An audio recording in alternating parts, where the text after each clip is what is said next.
بعض لوگ جب ان کو ملتے ہیں تو انہیں وہ کہہ دیتے ہیں کہ مرزا صاحب نے تو نبوت کا دعویٰ ہی نہیں کیا.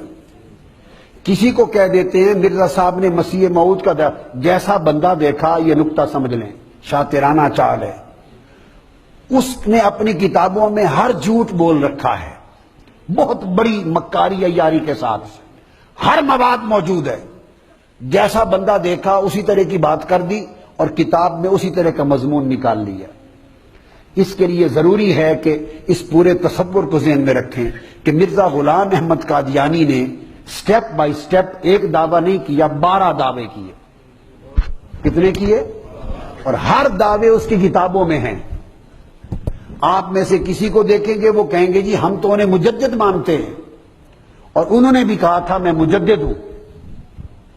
یہ ہمارے اوپر جھوٹا الزام ہے، انہوں نے تو نبوت کا دعویٰ ہی نہیں کیا، اور وہ کتاب اٹھا کے اس کا دعویٰ مجدد ہونے کا دکھا دیں گے. عام آدمی کنفیوز ہو جائے گا، کسی کو اگلی بات بتا دیں گے، کسی کو اور بتا دیں گے. اب سن لیں، اس نے پہلا دعویٰ کیا مجدد ہونے کا. جب زمین بنا لی اس کے بعد اگلا دعویٰ کیا محدثیت کا کہ میں اللہ سے کلام کرتا ہوں.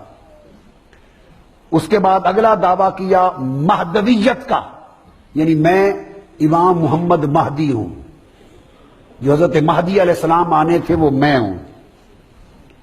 پھر جب یہ گراؤنڈ بنا لیا تو اگلے چند سالوں کے بعد دعویٰ کیا مسیحیت مسیح کا، اور کیٹیگوریکلی کہا کہ میں حضرت عیسیٰ مسیح نہیں ہوں، جو حضرت مسیح آنے تھے میں وہ نہیں، ان کی مثل ہوں، سیملر ٹو مسیح. جب اس کی گراؤنڈ بن گئی پھر دعویٰ کیا عین مسیح کا کہ میں عین وہی مسیح موعود ہوں جس کا وعدہ تھا حضرت عیسیٰ کا، میں عین عیسیٰ ابن مریم ہوں.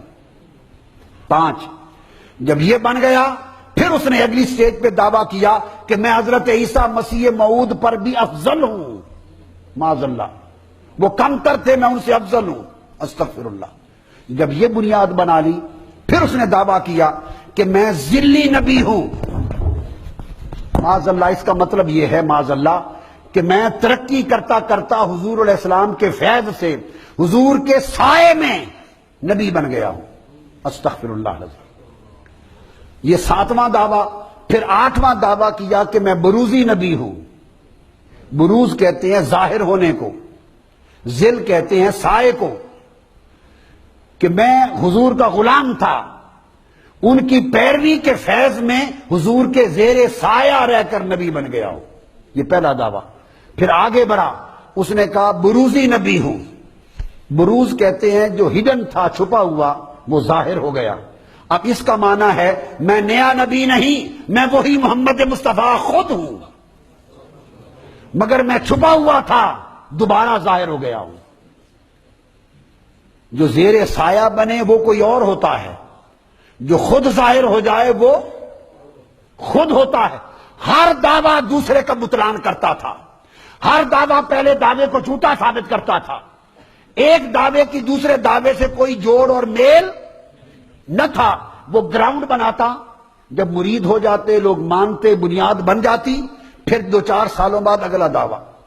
12 دعوے کیے، تکذیب کی حد.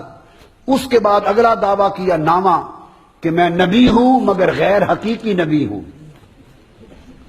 میرا ٹائٹل نبی ہے، حقیقی نبی نہیں. پھر اس نے کہا میں حقیقی اور تشریعی نبی ہوں، کوئی یہ نہ سمجھے کہ میں بس ایسے ہی نبی ہوں، ایسے ہیرا غیرا نبی ہوں، نہیں، میں حقیقی نبی ہوں، مجھ پر احکام اترتے ہیں، شریعت آتی ہے. اس نے کہا کہ میں وہی شریعت اور احکام رکھنے والا نبی ہوں.